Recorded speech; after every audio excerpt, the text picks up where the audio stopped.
Identity of the suspect, a CCPD officer was chasing before falling through a ceiling. It was Wednesday morning near Agnes and 10th Street that officers were pursuing a wanted suspect that chased leading officers inside a building on Laredo Street.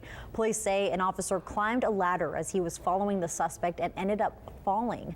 He was taken to Christmas Bond Shoreline, where he is expected to be okay. Corpus Christi police have identified the suspect behind the chase as 34-year-old Daniel Rodriguez. He's been charged for assault of a public servant, evading arrest, and resisting arrest. We're told from police that Rodriguez is the only suspect who was wanted and involved in the pursuit.